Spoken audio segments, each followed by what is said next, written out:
UP নির্বাচনে বিদ্রোহী ও মদতদাতাদের বিরুদ্ধে কঠোর অবস্থানে যাচ্ছে আওয়ামী লীগ। যশোরের শাসায় সংঘর্ষে আহত একজনের মৃত্যু। খালেদা জিয়ার সুচিকিৎসার দাবিতে বিএনপির গণ অনশন, না মানলে সরকার পতনের হুঁশিয়ারি। বিদেশ থেকে ডাক্তার আনার পরামর্শ আইনমন্ত্রীর। সবার স্বার্থ রক্ষা করে ঢাকার পরিবেশ উন্নয়নের ড্যাব বাস্তবায়নের তাগিদ। ভোগান্তি কমাতে রাজুকে আধুনিকায়নের পরামর্শ। 20 মাস পর দেশে করোনার মৃত্যু শূন্য দিন, নতুন শনাক্ত 178। বিশ্বজুড়ে ফের সংক্রমণ বৃদ্ধি, বড়দিন সামনে রেখে ইউরোপের কয়েক দেশে লকডাউন। হাফ ভাড়ার দাবিতে রাজধানীতে শিক্ষার্থীদের সড়ক অবরোধ। সায়েন্স ল্যাব মোড়ে বাস ভাঙচুর। চলমান নৈরাজ্যের দুর্ভোগ মোটেও কমেনি যাত্রীদের। কবরস্থান ঘিরে অপরাধের স্বর্গরাজ্য। চুরি ছিনতাই থেকে শুরু করে মাদক কেনাবেচার সব চলে প্রকাশ্যে, ব্যবস্থা নেওয়ার আশ্বাস প্রশাসনের। এবং টি-20 সিরিজের সামান্য প্রতিদ্বন্দ্বিতা দেখতেও ব্যর্থ হল বাংলাদেশ। হেসে খেলে সিরিজ জয় পাকিস্তানের, আশাহত টাইগার মুক্তরা।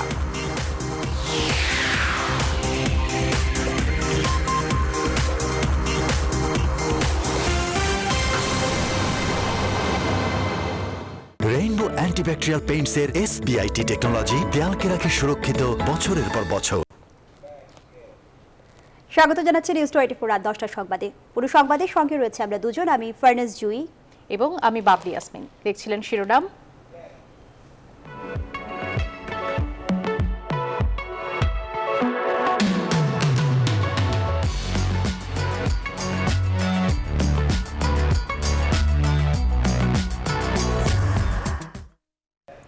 এবারে বিস্তারিত।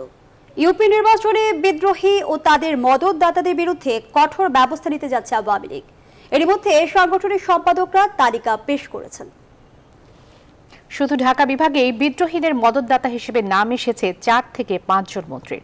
মন্ত্রী, এমপি কিংবা জেলার শীর্ষ নেতা যেই জড়িত, কাউকেই ছাড় দেবে না ক্ষমতাসীন দল। তৌফিক মাহমুদ মুন্নার রিপোর্ট।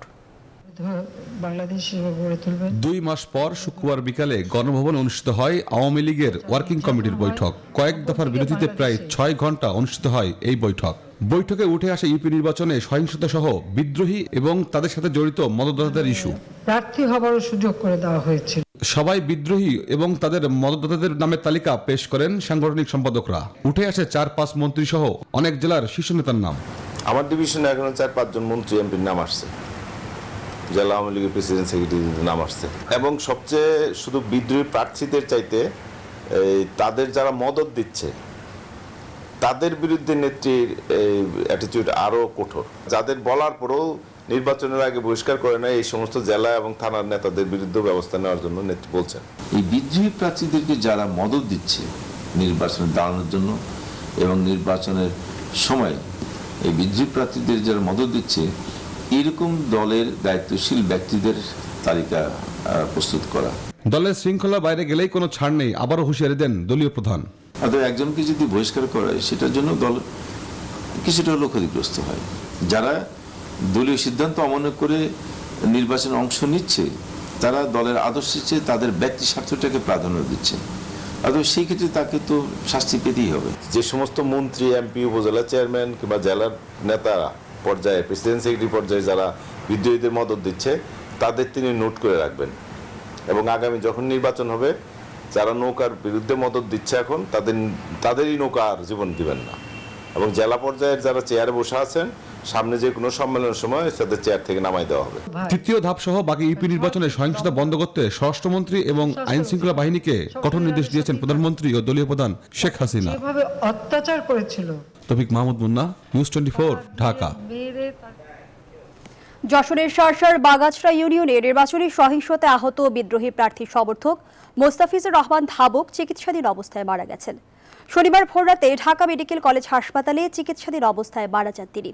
মোস্তাক ধাবকের মৃত্যুর সংবাদ ছড়িয়ে পড়লে শনিবার সকালে বিদ্রোহী চেয়ারম্যান প্রার্থী আব্দুল খালেকের সমর্থকরা বাগাছড়া বাজারে জড়ো হয়ে সড়কে টায়ার জ্বালিয়ে অবরোধ করে যান চলাচল বন্ধ করে দেন।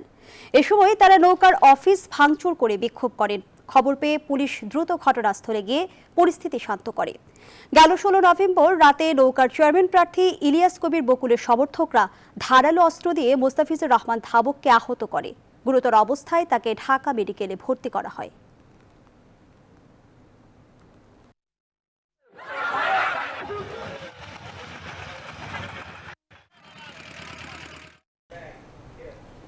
গাজীপুর মহানগর আওয়ামী লীগ সাধারণ সম্পাদকের পদ চান না, বাকি জীবন আওয়ামী লীগের সাধারণ সদস্য ও সমর্থক হয়ে থাকতে চান বলে দল থেকে বহিষ্কৃত মেয়র জাহাঙ্গীর আলম শনিবার সংবাদ সম্মেলন করেন। তিনি বঙ্গবন্ধু ও মুক্তিযুদ্ধ নিয়ে কটূক্তির দায়ে জাহাঙ্গীর আলমকে আজীবনের জন্য বহিষ্কার করেছে আওয়ামী লীগ।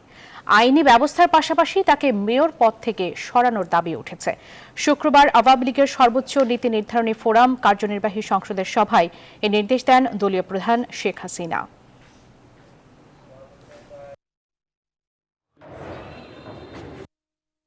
আমাকে বহিষ্কার করে আমার এবং আমার পরিবারের এবং আমার অস্তিত্বের মধ্যে যে আঘাতটা হয়েছে সেটা আমি মানসিকভাবে মেনে নিতে পারছি না। সেই জন্য আমার মায়ের স্থান মাননীয় প্রধানমন্ত্রীর কাছে আমি আকুল আবেদন করব এই গাজীপুরের বাসীর জন্য এবং আমার জন্য। আমি কোনো অন্যায় করি নাই, আমার ভুল হতে পারে, ভুলের জন্য আমি ক্ষমা চাই, কিন্তু মাননীয় প্রধানমন্ত্রী যেন আমাকে পুনরায় বিবেচনা করেন, বাংলাদেশ আওয়ামী লীগ যেন বিবেচনা করেন। সুচিকিৎসার জন্য বিএনপি চেয়ারপারসন খালেদা জিয়াকে দ্রুত বিদেশে পাঠানোর আহ্বান জানিয়েছেন দলের নেতারা, নইলে সরকার পতনের চূড়ান্ত আন্দোলনে যাবেন বলে হুঁশিয়ারিও দিয়েছেন। খালেদা জিয়ার মুক্তি এবং সুচিকিৎসার দাবিতে আয়োজিত গণ অনশন কর্মসূচি থেকে এ হুঁশিয়ারি দেওয়া হয়। একই দাবিতে আগামী সোমবার বিক্ষোভ সমাবেশ নিয়ে রাজপথে নামার ঘোষণাও দিয়েছে দলটি। বিস্তারিত তৌহিদ শান্ত রিপোর্টে। শনিবার সকাল সকালই নয়াপল্টনের দলীয় কার্যালয়ের সামনে এসে জমা হতে শুরু করেন বিএনপির তৃণমূলের নেতাকর্মীরা। এই কর্মসূচি ঘিরে যেন অনেকটাই চাঙা তারা। নাইটিঙ্গেল মোড় থেকে পল্টন থানার সামনে কার্যালয়ের দিকের রাজপথের অর্ধেকটা দখলে নিয়ে নেন মহানগর বিএনপি এবং অঙ্গ ও সহযোগী সংগঠনের নেতাকর্মীরা। দ্রুত যাতে ম্যাডামের মুক্তি হয় এবং দ্রুত ম্যাডামকে বিদেশে চিকিৎসা নেওয়ার একটু সুযোগ করে দেয়, এই দাবি আমরা সমাধান না করা পর্যন্ত আমাদের কর্মসূচি বন্ধ হবে না। সংহতি প্রকাশ করেন বিভিন্ন পেশাজীবীরা, 20 দলীয় জোট এবং ঐক্যফ্রন্ট নেতারা। জনগণের দাবি দেখে যান, শুনে যান, খালেদা জিয়াকে মুক্তি দিয়ে চিকিৎসার ব্যবস্থা করেন, তা না হয় পরিণতি খুব খারাপ হবে। যদি বেগম খালেদা জিয়ার চিকিৎসার অভাবে তার মৃত্যু হয় তাহলে এর জন্য কে দায়ী? এই জন্য নিশ্চয়ই সরকার দায়ী হবে। বিএনপি নেতারা মনে করেন মানুষ খালেদা জিয়ার প্রতি সহানুভূতিশীল, তার মুক্তির জন্য দলের যে কোনো আন্দোলনে সাড়া দেবে জনগণ। দেশনেত্রী বেগম খালেদা জিয়াকে অবিলম্বে মুক্তি দিয়ে তাকে বিদেশে চিকিৎসায় পাঠানোর ব্যবস্থা করুন, আর তা না হলে এই যে আজকে আন্দোলন শুরু হলো গণ অনশনের মধ্য দিয়ে, এই আন্দোলন আপনাকে আপনার পরিচিত করবে। এই দাবি অনতিবিলম্বে পূরণ না হয় তাহলে দেশের জনগণের যে দাবি, এই দাবি পূরণের জন্য আমরা এই সরকারের পতনের আন্দোলনের জন্য আমাদেরকে আগামী দিনে অগ্রসর হতে হবে। আসসালামু আলাইকুম। খালেদা জিয়ার সুচিকিৎসা এবং মুক্তির দাবি নিয়ে এই অনশন কর্মসূচিতে অংশ নিলেও শেষ পর্যন্ত তারা বিভিন্নভাবে এটি বোঝাতে চাইলেন যে আসলে বেগম খালেদা জিয়ার মুক্তি এই সরকারের পতন ছাড়া সম্ভব। একই দাবিতে চট্টগ্রাম, রাজশাহী, খুলনা, বগুড়া ও নাটোর সহ দেশের সব জেলা এবং মহানগরে গণ অনশন কর্মসূচি পালন করে বিএনপি। তৌহিদ শান্ত, নিউজ 24, ঢাকা। কল্যাণ পার্টির চেয়ারম্যান সৈয়দ মোহাম্মদ ইব্রাহিম বলেছেন, দেশের রাজনীতি কোন দিকে যাবে নির্ভর করছে খালেদা জিয়ার মুক্তি ও সুচিকিৎসার উপর।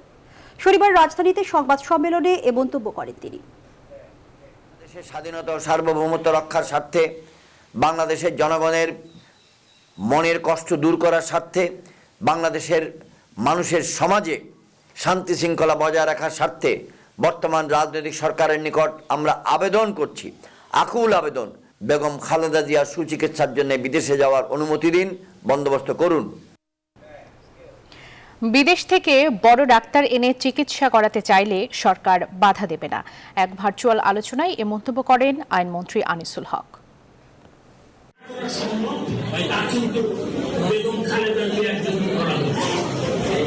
যদি তারা মনে করে যে বেগম খালেদা জিয়ার চিকিৎসার জন্য বিদেশ থেকে তাদের ডাক্তার আনতে হবে, তারা বিদেশ থেকেও ডাক্তার আনতে পারে। যত বড় ডাক্তার তারা আনতে চায় তারা আনতে পারে, সেখানে সরকার কোনো বাধা দেবে না। রাজধানী ঢাকার পরিবেশ ঠিক রেখেই উন্নয়ন কার্যক্রম অব্যাহত রাখতে হবে। এক্ষেত্রে সাধারণ মানুষের ভোগান্তি কমাতে রাজুকে ডিজিটাল ও আধুনিক করার তাগিদ দিয়েছেন নগরবিদ ও আবাসন খাত সংশ্লিষ্টরা। শনিবার ঢাকা মহানগরীর বিশদ অঞ্চল পরিকল্পনা ড্যাব বাস্তবায়ন নিয়ে আয়োজিত জাতীয় সেমিনারে এসব কথা বলেন বক্তারা। বলেন, ড্যাব বাস্তবায়ন না হওয়ায় অনেক প্রকল্প আটকে আছে, বাধাগ্রস্ত হচ্ছে বিনিয়োগ। তবে সব পক্ষের মতামত যাচাই ও বিশ্লেষণ করে যত দ্রুত সম্ভব ড্যাব বাস্তবায়ন হবে বলে জানিয়েছেন স্থানীয় সরকার, পল্লী উন্নয়ন ও সমবায় মন্ত্রী তাজুল ইসলাম। বাবু কামরুজ্জামানের রিপোর্টে বিস্তারিত। দৃষ্টিনন্দন আধুনিক ও বাসযোগ্য নগরীর স্বপ্ন পূরণে ঢাকা, নারায়ণগঞ্জ ও গাজীপুর জেলার প্রায় 1528 বর্গ কিলোমিটার এলাকা নিয়ে তৈরি করা হয়েছে বিশদ অঞ্চল পরিকল্পনা ড্যাব 2016 থেকে 2035। গেল 5 বছর ধরে চলা পরিকল্পনা ও যাচাই বাছাইয়ের পর অবশেষে ড্যাব বাস্তবায়ন আলোর মুখ দেখতে পারে এমন আশ্বাস মিলেছে রাজুক আয়োজিত জাতীয় সেমিনারে। আপনাদের মতামত দিবেন, আমরা সবগুলো নোট ডাউন। শনিবার ঢাকা মহানগরের বিশদ অঞ্চল পরিকল্পনা 2016 থেকে 35 বাস্তবায়ন নিয়ে আয়োজিত সেমিনারে একই সাথে আবাসন ব্যবসায়ী, প্রকৌশলী, রাজুক, সচিব, মন্ত্রী সহ সংশ্লিষ্ট সব স্টেক হোল্ডার। সেমিনারে বক্তারা বলেন, আগের ড্যাব প্রণয়নে ভুল থাকায় তা আলোর মুখ দেখেনি, যা কাটিয়ে এখনই সময় ড্যাব বাস্তবায়নের।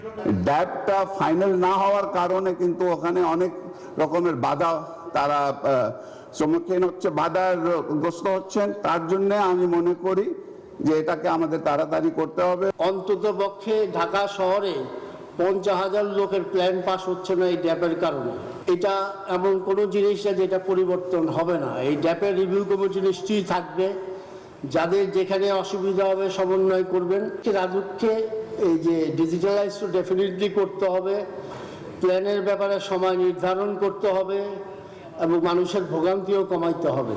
অনুষ্ঠানে রাজনীতিবিদ, প্রকৌশলী ও নগর পরিকল্পনাবিদদের কণ্ঠেও ছিল অনেকটা একই সুর। ইতিমধ্যে 5 বছর তো অতিক্রান্ত। এটির অনুমোদন, আমি মনে করি যে অনুমোদন দেওয়া সম্ভব কিছু কিছু শর্ত সাপেক্ষে। রাজধানী উন্নয়ন কর্তৃপক্ষ এবং সিটি কর্পোরেশনের মাঝখানে যে দেয়ালটি রয়েছে, দেয়ালটি আমাদের সরানোর ব্যবস্থা করতে হবে। 45টির মতন প্রতিষ্ঠান ঢাকা শহরে আছে, মন্ত্রণালয় আছে 7টি। কেউ কিন্তু কারোর সাথে সমন্বয় করতে পারেন না। তবে আবাসন মালিকদের সংগঠন রিহেব জানায়, এর আগে 2010 সালে ড্যাব বাস্তবায়নের নামে আবাসন খাত ধ্বংস করার পরিকল্পনা করা হয়। তাই এমন কোনো সিদ্ধান্ত যেন বাস্তবায়ন করা না হয় যাতে সরকারের জনপ্রিয়তা কমে। যেখানে 53টি অন্যান্য সংস্থান জড়িত, সকলের কোঅর্ডিনেটেড এফোর্ট ছাড়া এই প্ল্যানকে কিন্তু বাস্তবায়ন করা সম্ভব হবে না। সেই ক্ষেত্রে আমরা যারা এই ব্যবসার সঙ্গে জড়িত, আমরা কিন্তু ধ্বংস হয়ে যাব। তবে সব পক্ষের মতামত যাচাই ও বিশ্লেষণ করে ড্যাব বাস্তবায়ন করা হবে বলে জানিয়েছেন স্থানীয় সরকার, পল্লী উন্নয়ন ও সমবায় মন্ত্রী। দয়া করে আপনারা সুন্দরভাবে আপনাদের ফাইন্ডিংগুলো সম্বন্ধে আপনারা উত্থাপন করুন। আমরা will evaluate all the difference of opinion what it could be cognizable. খুব শিগগিরই খসড়া ড্যাব বাস্তবায়নের মুখ দেখবে এমন আশ্বাস মিলেছে স্থানীয় সরকার মন্ত্রীর কাছে। But now it becomes a very big threat. Babu Kamruzzaman, news 24, Dhaka. দীর্ঘদিন পর করোনায় মৃত্যুহীন দিনে ফিরল বাংলাদেশ। এর আগে গেল বছরের এপ্রিলে করোনায় কোনো মৃত্যু হয়নি দেশে। বিশেষজ্ঞরা বলছেন, অবশ্যই স্বস্তির খবর। তবে টানা 3 সপ্তাহ মৃত্যুশূন্য থাকলেই কেবল শঙ্কামুক্ত থাকা যাবে। এজন্য এখনো যতটা সম্ভব স্বাস্থ্যবিধি মেনে চলার তাগিদ তাদের। লাবণ রহমানের রিপোর্টে বিস্তারিত। দেশে অনেকদিন ধরেই করোনা পরিস্থিতি অনেকটাই স্বাভাবিক। সংক্রমণের হার 1% ঘরে, মৃত্যু ঘুরপাক খাচ্ছে 1 থেকে 5-10-এর মধ্যে। এবার করোনায় কোনো মৃত্যু ছাড়াই দিন পার করলো বাংলাদেশ, অবশ্য দীর্ঘ 20 মাস পর। স্বাস্থ্য অধিদপ্তরের তথ্য অনুযায়ী গত 24 ঘন্টায় করোনায় কোনো মৃত্যু হয়নি। এর আগে 2020 সালের 3 এপ্রিল কারো মৃত্যু ঘটেনি দেশে। বাংলাদেশে করোনায় আক্রান্তের সংখ্যা ক্রমশ কমছে, মৃতের সংখ্যাও কমছে এবং কমে সেটি আজকে শূন্যে এসেছে। এটি একটি নিঃসন্দেহে স্বস্তিদায়ক অবস্থা এবং একটি অর্জন। তবে একটা দিনের পরিসংখ্যান দিয়ে সিদ্ধান্তে আসা যাবে না। করোনা সংক্রমিত হওয়ার পরে অন্তত 3 সপ্তাহ পরে হয়তো মৃত্যু ঘটনাগুলো ঘটে। কাজে পরপর 3 সপ্তাহ যদি মৃত্যুশূন্য থাকে তাহলে হয়তো আমরা একটা সিদ্ধান্তে আসতে পারি। একদিনই করোনায় নতুন আক্রান্ত হয়েছে 178 জন। সব মিলিয়ে আক্রান্তের সংখ্যা 15,73,889 জন। আর এখন পর্যন্ত দেশে এই মহামারী কেড়ে নিয়েছে 27,947 জনের জীবন। পৃথিবীর বেশ কয়েকটি দেশে তারা খুব সফলভাবে সংক্রমণ এবং মৃত্যুকে শূন্যের কোঠায় নামিয়ে আনতে পেরেছিল, কিন্তু পরে আবার এই ডেল্টা ভ্যারিয়েন্ট এসে সেখানে হানা দিয়েছে। এমত অবস্থায় যদি আমরা মাস্ক পরা সহ স্বাস্থ্যবিধি মানাতে ঢিল দেই এবং টিকা গ্রহণে যদি গড়িমসি করি, তাহলে কিন্তু আমাদের দেশে আবার সংক্রমণ বেড়ে যেতে পারে।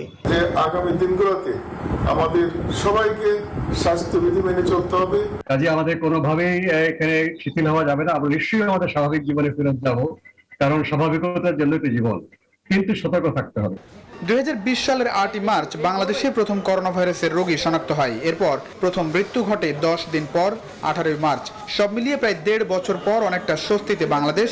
তবে এখনও মাস্ক ছাড়া স্বাস্থ্যবিধি উপেক্ষা করার সময় হয়নি বলেই সতর্ক করছেন বিশেষজ্ঞরা। প্লাবন রহমান, নিউজ 24, ঢাকা। টিকা কার্যক্রম বাড়ানোর পরও ফের বিশ্বজুড়ে বাড়ছে করোনার সংক্রমণ। এ ঘটনায় বড়দিনকে সামনে রেখে লকডাউন জারি হয়েছে অস্ট্রিয়া সহ ইউরোপের কয়েক দেশে।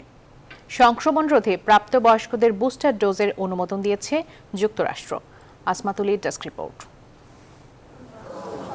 ঠান্ডা আবহাওয়ায় করোনা যেন আরও জেঁকে বসেছে ইউরোপে। অস্ট্রিয়া, জার্মানি ও রাশিয়ায় দৈনিক করোনার সংক্রমণ ও মৃত্যুর রেকর্ড গড়েছে। বড়দিনের উৎসবের মৌসুমে তার চিন্তার ভাঁজ তৈরি করেছে ইউরোপের রাষ্ট্রনেতাদের। ফলে এই দেশগুলিতে সংক্রমণ রোধে কড়া নিষেধাজ্ঞা জারি করা হয়েছে। অস্ট্রিয়ায় করোনা সংক্রমণ নিয়ন্ত্রণে লকডাউন দেওয়া হয়েছে। টিকা প্রয়োগের পর কয়েক মাস আক্রান্ত ও মৃত্যুর হার নিয়ন্ত্রণে থাকলেও গত সপ্তাহ থেকেই তা আবার বাড়তে শুরু করেছে ইউরোপ সহ বিশ্বের বেশ কয়েকটি দেশে। আর যুক্তরাষ্ট্র সংক্রমণ রোধে এবার মডার্না এবং ফাইজারের টিকার বুস্টার ডোজের অনুমোদন দিয়েছে। শীতে করোনার প্রকোপ বাড়তে থাকায় এমন পদক্ষেপ নিয়েছে মার্কিন প্রশাসন। যুক্তরাষ্ট্র ছাড়াও সম্প্রতি প্রাপ্ত বয়স্কদের জন্য বুস্টার ডোজের অনুমোদন দিয়েছে জার্মানি। বুস্টার ডোজের দিকে এগোচ্ছে বিশ্বের আরও বেশ কয়েকটি দেশ। তবে করোনার নতুন বিধিনিষেধের বিরুদ্ধে বিক্ষোভে উত্তাল হয়ে উঠেছে নেদারল্যান্ডসের আমস্টারডাম শহর। প্রতিবাদকারীরা রাস্তায় নামলে সংঘাতে জড়িয়ে পড়ে নিরাপত্তা বাহিনী। এ সময় ফাঁকা গুলি এবং জলকামান ব্যবহার করে পুলিশ। এতে বেশ কয়েকজন আহত হন। আসমাতুলি, নিউজ 24। গণপরিবহনে ভাড়া বৃদ্ধির প্রতিবাদে রাজধানীতে বিক্ষোভ ও গাড়ি ভাঙচুর করেছেন শিক্ষার্থীরা। সায়েন্স ল্যাব মোড়ে ঝটিকা বিক্ষোভ শেষে অন্তত 13টি যাত্রীবাহী বাস ভাঙচুর করেন তারা।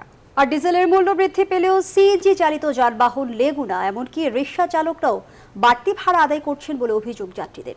বিস্তারিত হাবিবুল ইসলাম হাবিবের রিপোর্টে। গণপরিবহনে বাড়তি ভাড়া নিয়ে যাত্রী ও চালক হেলপারদের মধ্যে বাগবিতণ্ডা রাজধানীর নিত্যদিনের। এরই জেরে শনিবার রাজধানীর সায়েন্স ল্যাব এলাকায় বিক্ষোভ করে যাত্রীবাহী বাস ভাঙচুর করেন শিক্ষার্থীরা। এ সময় বিক্ষোভকারীরা সড়ক বন্ধ করে দেয় পুরো এলাকায় সৃষ্টি হয় দীর্ঘ যানজট। প্রত্যক্ষদর্শীরা জানান বাড়তি ভাড়া আদায়ের প্রতিবাদে গাড়ি ভাঙচুর করেন শিক্ষার্থীরা। যাত্রীর কোনো ক্ষয়ক্ষতি করেনি কা, যাত্রী সব নামাই দিয়ে আপনারা যাত্রীরা বলছে আপনারা নাইমা যান, আমাকে বাস এবার যাত্রী নাইমা গেছে আর বাস 1-200 ছেলে হবে আচ্ছা ধুমধারাকা আপনার 6টা গাড়ি ভেঙে গেল। টোটাল 13টা গাড়ি, 3 নম্বরে সাস্তে মিলে 13টার মতো গাড়ি ভাঙছে। রাজধানীর ভাটারা এলাকার এই সড়কে প্রধান যানবাহন লেগুনা ও অটোরিকশা। প্রতিদিন হাজার হাজার মানুষের যাতায়াত। ডিজেলের মূল্য বৃদ্ধির পর ইঞ্জিন চালিত গণপরিবহনের ভাড়া বৃদ্ধির প্রভাব এসব যানবাহনেও। যাত্রীদের অভিযোগ 2 সপ্তাহ আগে যে ভাড়া 20 টাকা ছিল তা এখন 25 থেকে 30 টাকা। এখন মাসটা আমার 30 টাকাই দিতে হচ্ছে, 30 টাকার কম আমি দিতে পারতেছি না। আগে আমি নতুন বাজার থেকে কমলাপুর যাইতাম, 15 টাকা ভাড়া নিত রাইদায়, তো এখন আমি 20 টাকা দিতে হইতেছে, 25 টাকা দিতে হইতেছে। একই অবস্থা রাজধানীর অভ্যন্তরীণ ও দূরপাল্লার বাসেও।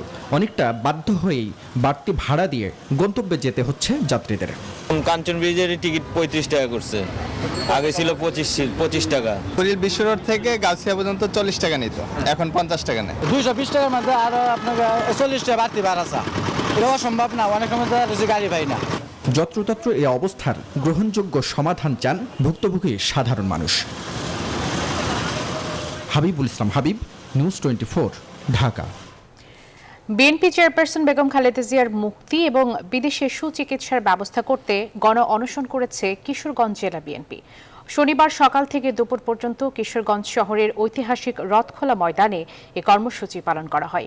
বক্তব্য রাখেন কিশোরগঞ্জ জেলা বিএনপির সভাপতি শরীফুল আলম, কেন্দ্রীয় কমিটির সদস্য ও জেলা বিএনপির সহসভাপতি শেখ মুজিবুর রহমান ইকবাল ও সাধারণ সম্পাদক মাজহারুল ইসলাম সহ দলীয় নেতাকর্মীরা।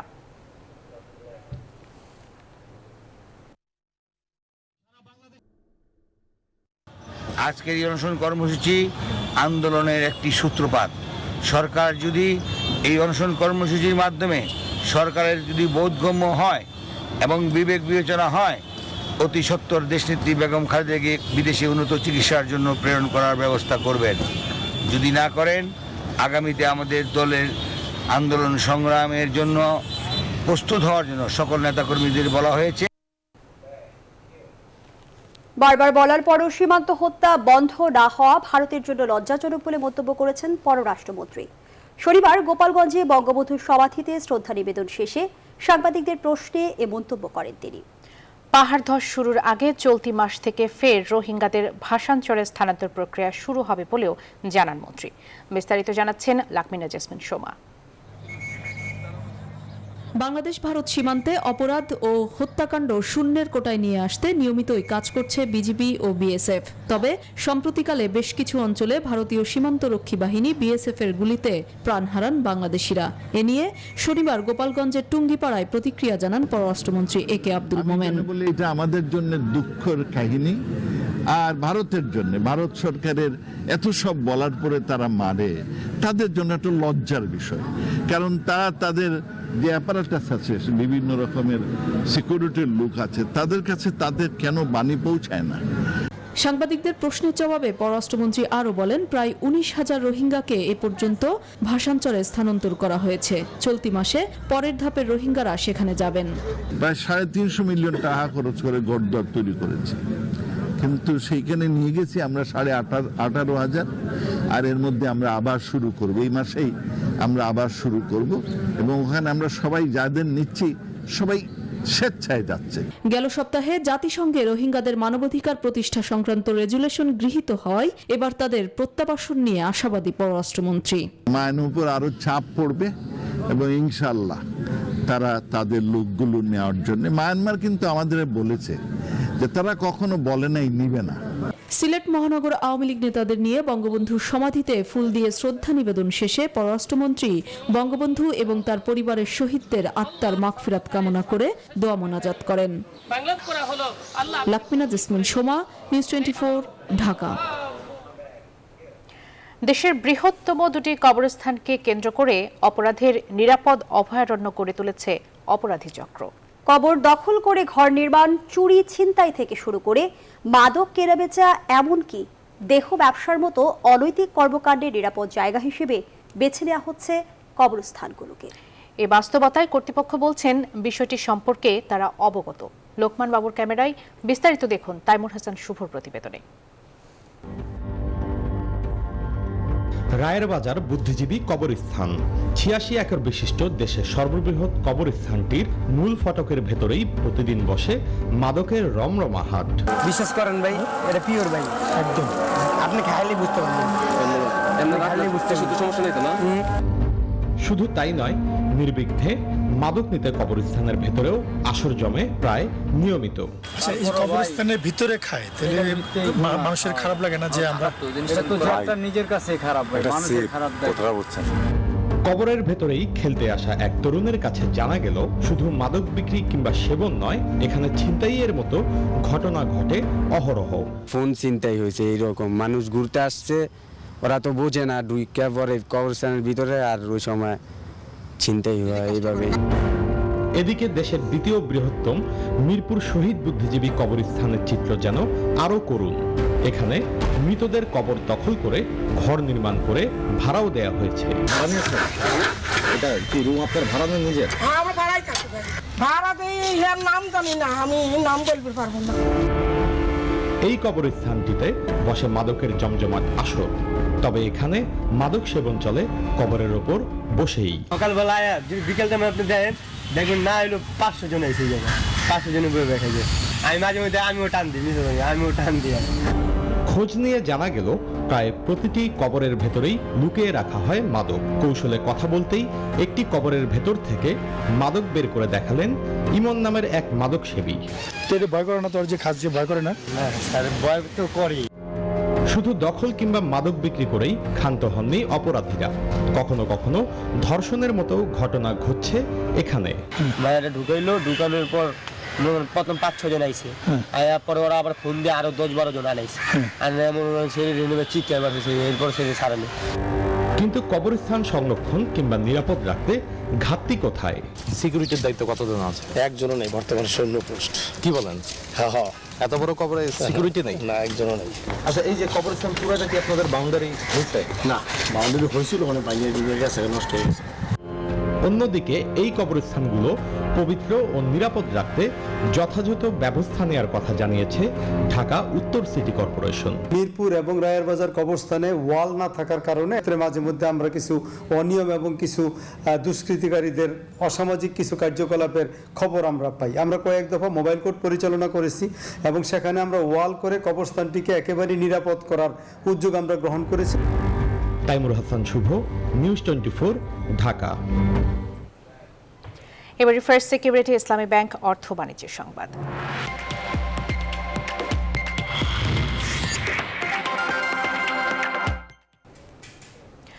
অটুট এক বন্ধনে প্রতিপাদ্যে কক্সবাজারে বসুন্ধরা এলপি গ্যাসের পরিবেশক সম্মেলন অনুষ্ঠিত হয়েছে।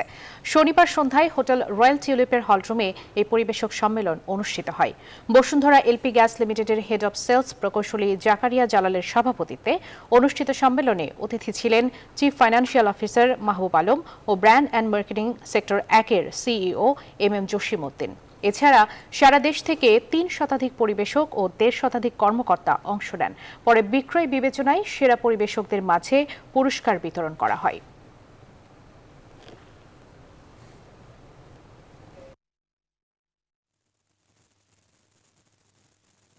কীর্তন, ভজন, প্রসাদ বিতরণ সহ নানা ধর্মীয় আয়োজনের মধ্য দিয়ে পিরোজপুরের বটপাড়িয়ায় শেষ হলো 3 দিনব্যাপী রাস উৎসব। সমাপনী অনুষ্ঠানে প্রধান অতিথি ছিলেন বাংলাদেশে নিযুক্ত ভারতের সহকারী হাইকমিশনার রাজেশ কুমার রায়না এবং তার সহধর্মিণী নন্দিতা রায়না। শ্রীমৎ আচার্য বিবেকানন্দ গোস্বামীর নামে প্রতিষ্ঠিত বাংলাদেশ সেবাশ্রমের উদ্যোগে গেল বুধবার থেকে শুরু হয় রাস উৎসব।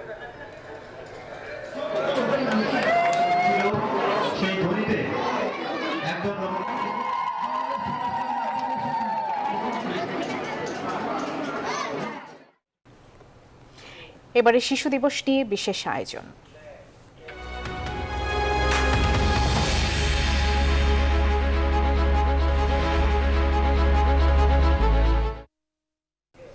আজ 20 নভেম্বর পৃথিবী জুড়ে পালিত হচ্ছে বিশ্ব শিশু দিবস।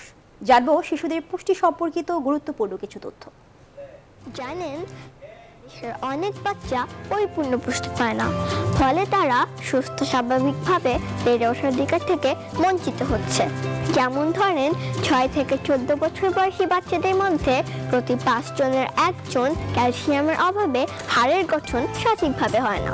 এরকম অনেক ধরনের পুষ্টির অভাবে বাচ্চাদের বিকাশ বাধাগ্রস্ত হয় এবং ভিটামিন সি এর অভাবে অনেক বাচ্চার রোগ প্রতিরোধ ক্ষমতা সঠিকভাবে গড়ে ওঠে না। আবার আয়রনের অভাবে অনেকে রক্তশূন্যতায় ভোগে। আর আমার মতো বাচ্চাদের সঠিকভাবে বেড়ে ওঠার জন্য এইসব পুষ্টি খুব দরকার। আর এই পুষ্টিগুলো আমরা পেতে পারি বিভিন্ন খাবার থেকে, যেমন পালং শাকের আয়রন স্বাস্থ্যকর রক্তের সহায়ক, দুধের ক্যালসিয়াম শক্ত হাড়ের সহায়ক, আর কমলায় ভিটামিন সি রোগ প্রতিরোধের সহায়ক, যা সব বাচ্চাদের খুব দরকার।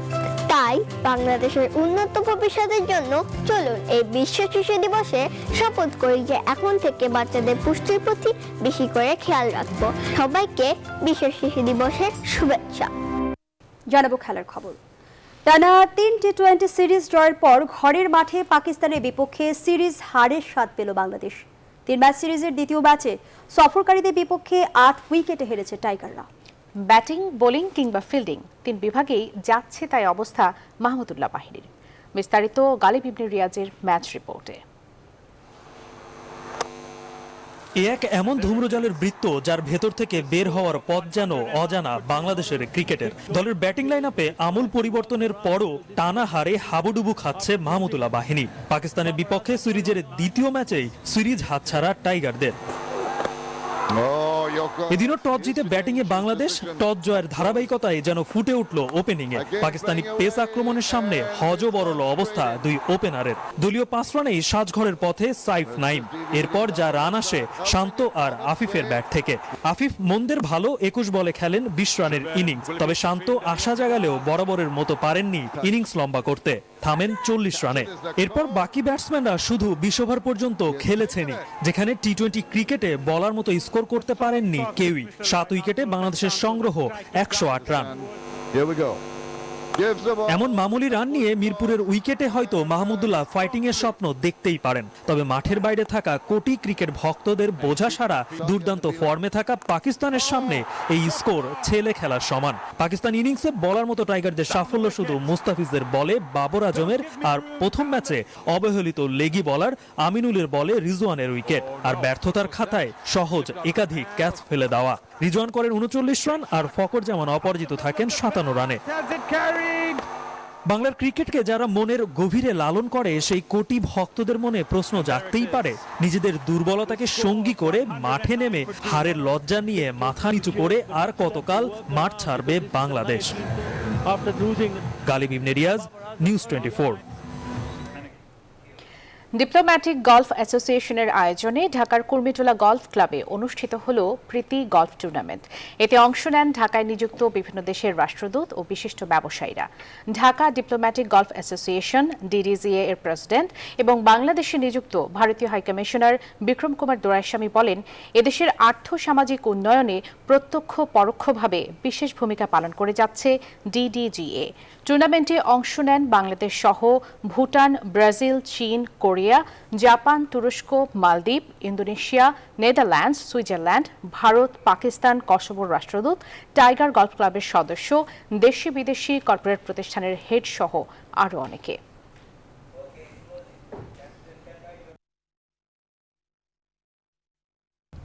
নিউজ 24 রাত 10টার সংবাদ আয়োজন এ পর্যন্তই। আরও খবর ও বিশ্লেষণ জানতে ভিজিট করুন www.news24bd.tv। এতক্ষণ সাথে থাকার জন্য ধন্যবাদ।